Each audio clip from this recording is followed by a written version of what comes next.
नमस्कार, राज की बात में आपका स्वागत है। अरविंद केजरीवाल के 3 सहयोगी तो निपट चुके हैं, यानी सत्येंद्र जैन, मनीष सिसोदिया और संजय सिंह। ये तीनों का समय तो पूरा हो चुका है।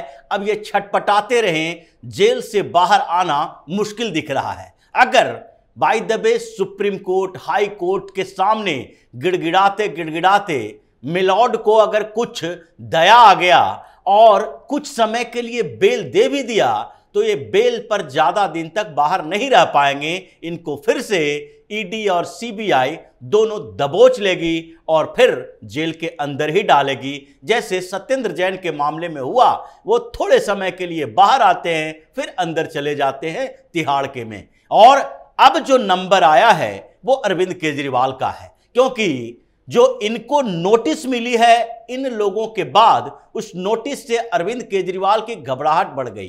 परेशानी इतनी कि वो मीटिंग में जाने के लिए तैयार नहीं है। एजेंडा सेट है और बार बार कोशिश कर रहे हैं कि ये मीटिंग जो हो रही है, जिसके लिए उनको एक के बाद एक चिट्ठी लिखी जा रही है, उस मीटिंग से कैसे बाहर रहे, कैसे पोस्टपोन करें। पिछले दिनों 5 बार पोस्टपोन करने के बाद छठी बार अरविंद केजरीवाल राजी हुए NCCSA यानी national capital civil services authority की मीटिंग के लिए। और इस अथॉरिटी का निर्माण ही किया गया है GNCT एक्ट 2023 के माध्यम से, जिसमें अमित शाह ने बताया था कि कैसे दिल्ली में अरविंद केजरीवाल की मनमानी चल रही है और अगर government of national capital territory of Delhi act नहीं आया तो इसके बाद अरविंद केजरीवाल दिल्ली में अराजकता पैदा कर देगा। अधिकारी बार बार रिक्वेस्ट करते हैं, काम नहीं होता है। यह मनमानी करता है विधानसभा के स्तर पर, यह मनमानी करता है अधिकारियों के ट्रांसफर पोस्टिंग के स्तर पर, यह मनमानी करता है सुप्रीम कोर्ट के फैसलों को लेकर, यह मनमानी करता है बेल को रिहाई बताकर। इसलिए यह एक्ट आना जरूरी है। एक्ट आया और national capital civil services authority बना, जिसका काम सिर्फ ये नहीं है कि वो ट्रांसफर और पोस्टिंग के मैटर को देखे। जैसा कि मीडिया में भी बताया गया कि ये जो ट्रांसफर पोस्टिंग का मामला सुप्रीम कोर्ट में गया और सुप्रीम कोर्ट ने केजरीवाल को हरी झंडी दे दी, इसी के खिलाफ ये एक्ट आया गया। लेकिन ये जो NCCA है वो केवल ट्रांसफर पोस्टिंग नहीं देखता, बल्कि सिविल सर्विसेज अथॉरिटी का काम जो है ये फाइल को क्लियर करना भी है। किसी जांच के लिए किसी फाइल के ऊपर मुहर लगाना भी है। अधिकारियों के खिलाफ भ्रष्टाचार का मामला चल रहा है, उसके ऊपर भी अंतिम निर्णय लेना इसी का काम है। और इसलिए बार बार NCCSA की बैठक बुलाने के लिए दिल्ली के मुख्यमंत्री अरविंद केजरीवाल को नोटिस भेजी जा रही थी। CMO के पास फिर से एक नोटिस गया है और उसमें कहा गया है कि अरविंद केजरीवाल जो दिल्ली के मुख्यमंत्री हैं, उनको फिर से एक बैठक बुलानी चाहिए, क्योंकि पिछली बार 5 बार रद्द करने के बाद जो बैठक हुई थी 20 सितंबर को, उसमें एक मुद्दा डिस्कस नहीं हो पाया था। केजरीवाल उस मुद्दे के डिस्कशन से भाग गए थे और उन्होंने मीटिंग से पहले कह दिया था कि एक मुद्दा इसमें जो तय किया गया है वो है दिल्ली में PWD अधिकारियों से पूछताछ की। और कौन से अधिकारी हैं? ये 6 PWD के सीनियर इंजीनियर हैं जो कि अरविंद केजरीवाल के बंगले को निर्माण किया था, फिर से रिकंस्ट्रक्ट किया था, जिससे कुछ पूछताछ करनी है कि ये जोनल प्लानिंग जो थी उसमें चेंजेस कैसे किए गए। ये तो PWD के इंजीनियर ही बताएंगे। ये भी कहना है कि जो आसपास के क्षेत्रों में जंगल था उसे काटा गया, बगल के क्वार्टर को तोड़ा गया और रिकंस्ट्रक्शन के नाम पर एक्सपेंशन किया गया। इसकी अनुमति आपको कहां से मिली? PWD मंत्री से या फिर सीधे चीफ मिनिस्टर से ऑर्डर मिला था, वर्बल मिला था या फिर रिटन में मिला था? आपने किस आधार पर किया? लेकिन पिछली बार जो 20 सितंबर को मीटिंग हुई, उसमें अरविंद केजरीवाल ने कह दिया, पहले ही मीटिंग बुलाने के जो डेट और टाइम तय किए उसमें उन्होंने कह दिया कि ये जो इंजीनियर हैं उसका मामला हाई कोर्ट और सुप्रीम कोर्ट में चल रहा है। हाई कोर्ट ने इन इंजीनियर्स के खिलाफ तो वर्डिक्ट दे दिया था कि आपको जांच में शामिल होना पड़ेगा, जबकि इन इंजीनियर्स का कहना था कि हम क्यों विजिलेंस डिपार्टमेंट के पास जाएं, वो हमसे क्या पूछताछ करेंगे, क्योंकि हमने तो केवल नक्शा तैयार किया है, काम करवाया है। लेकिन दिल्ली हाईकोर्ट ने कहा आप केवल काम नहीं करवाए हैं, आपने क्लियरेंस दी है, और क्लियरेंस के लिए आपको कहीं न कहीं से सहमति मिली होगी, कहीं न कहीं से आपको आदेश मिला होगा, तो इसलिए आपको जांच में शामिल होना पड़ेगा। उसके खिलाफ ये लोग फिर सुप्रीम कोर्ट चले गए और सुप्रीम कोर्ट ने भी हाई कोर्ट के फैसले को स्वीकार कर लिया। इनकी स्थिति अब यह है कि अब पूछताछ के लिए जाना पड़ेगा। और पिछली बार जब 20 सितंबर को बैठक हुई थी तो उसमें अरविंद केजरीवाल ने इसी का बहाना बनाया था कि अभी उनका मामला कोर्ट में पड़ा हुआ है, तो जब तक कोर्ट से फैसला नहीं आता विजिलेंस डिपार्टमेंट इसकी जांच के लिए, उनसे पूछताछ के लिए हमसे अनुमति क्यों चाहता है। इसलिए इस मामले को अभी माइनस कर दो, हटा दो।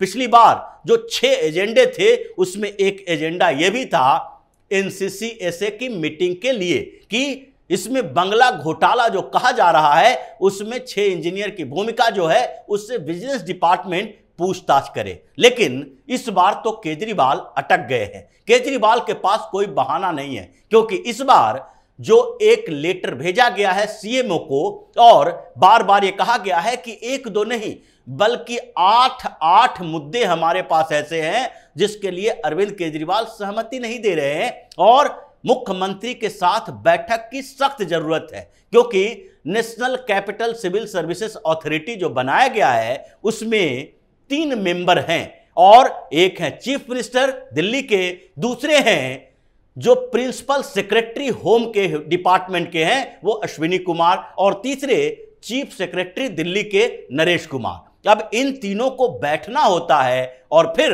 ये 2 अधिकारी जो हैं वो चीफ मिनिस्टर के बताते हैं कि देखिए ये मामला अटका पड़ा है, इसमें आप अपनी भी सहमति दीजिए। और बैठक के बाद अगर सहमति नहीं भी मिली तो इन 2 अधिकारियों को तकलीफ नहीं होगी, क्योंकि बहुमत तो इन दोनों के पास है, और इसके बाद LG को अंतिम फैसला लेना है। लेकिन फिर भी यह बैठक जरूरी है, और इसलिए अरविंद केजरीवाल मीटिंग बुलाते ही नहीं है, बार बार रिक्वेस्ट करने के बावजूद भी। लेकिन फिर से इस बार नोटिस भेजा गया है और उसमें 8 एजेंडा केजरीवाल को बताया गया है, उसकी ड्राफ्ट दी गई है, और उसमें कहा गया है कि जो 8 एजेंडे हैं जिस पर हमें चर्चा करनी है मीटिंग के दौरान, उसमें से 5 ऐसे हैं जो सीधे विजिलेंस डिपार्टमेंट के हैं। यानी कि विजिलेंस डिपार्टमेंट का जो मामला है वो भ्रष्टाचार का है, वो मामला जो है वो कुछ अधिकारियों पर कार्रवाई का है। इसमें से एक जो मामला है वो है हेडगेवार हॉस्पिटल में 10 अधिकारियों के खिलाफ भ्रष्टाचार का मामला है, जिसको क्लियर करवाने के लिए अरविंद केजरीवाल से रिक्वेस्ट की जा रही है।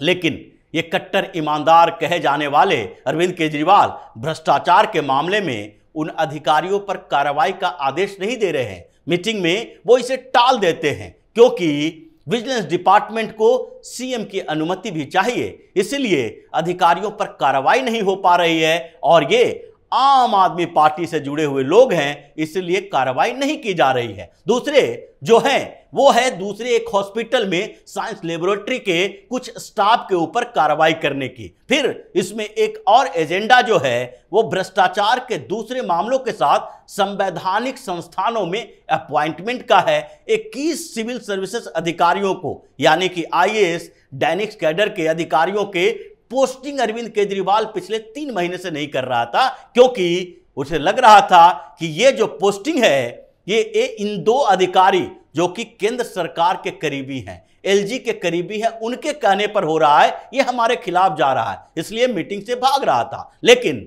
इस बार उस मामले के भी चर्चा होगी, और इसके अलावा जो कुछ बोर्ड बने हुए हैं दिल्ली में, कमीशन बने हुए हैं, अथॉरिटी बने हुए हैं, उन सब जगहों पर अपॉइंटमेंट पहले कैसे होता था ये सबको पता है। जैसे कि फेलो बनाया गया 1.5 लाख सैलरी देकर, और वो सारे के सारे आम आदमी पार्टी के नेता और उसके रिश्तेदार थे, जिसे LG ने सीधे तौर पर नकार दिया पेमेंट देने से मना कर दिया। उसी तरीके से सारे चेयरमैन बोर्ड के जो हैं, उसके साथ जो कमीशन के चेयरमैन हैं, इनकी नियुक्ति अरविंद केजरीवाल सीधे अपने स्तर पर कर देता था। लेकिन इस बार तो अब national capital civil services authority के माध्यम से होगा और उसमें 2 अधिकारी हैं और एक अरविंद केजरीवाल खुद है। तो ऐसे में उन संस्थानों में अपॉइंटमेंट के लिए भी एक एजेंडा है, लेकिन सबसे महत्वपूर्ण जो एजेंडा है वो है 6 इंजीनियरों को विजिलेंस डिपार्टमेंट के सामने पेश करना।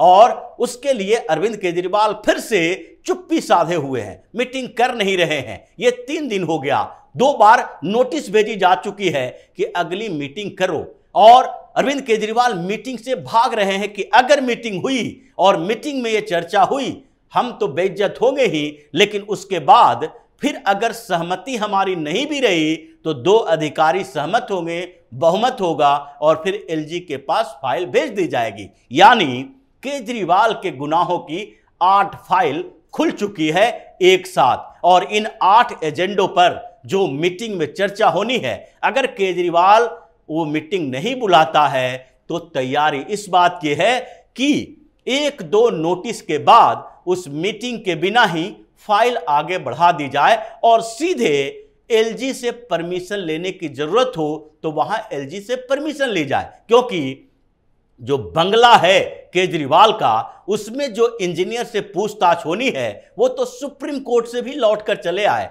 अब केजरीवाल उनकी सुरक्षा नहीं कर सकता, इसलिए एलजी को जरूरत पड़ेगी, वो फाइल क्लियर करेंगे। और अभी इसी नोटिस के डर से केजरीवाल परेशान है। बाहर से तो ऐसा दिखता है कि आम आदमी पार्टी में सब कुछ ठीक ठाक चल रहा है, लेकिन जो एलजी की कार्रवाई, अधिकारियों की नोटिस केजरीवाल के पास जा रहे हैं, मीडिया में उसकी खबरें बहुत कम है। लेकिन परेशानी आम आदमी पार्टी की है और इसीलिए अभी आम आदमी पार्टी लगातार बैठकें कर रही है संजय सिंह को लेकर, मनीष सिसोदिया को लेकर और अब केजरीवाल को लेकर कि किस तरीके से इन परेशानियों से निकला जा सकता है। तो इसी तरह की खबरों के साथ फिर से हाजिर होंगे, तब तक के लिए बने रहिए हमारे साथ और देते रहिए हमें सहयोग, ताकि इसी तरह की खबर हम आपके लाते रहें।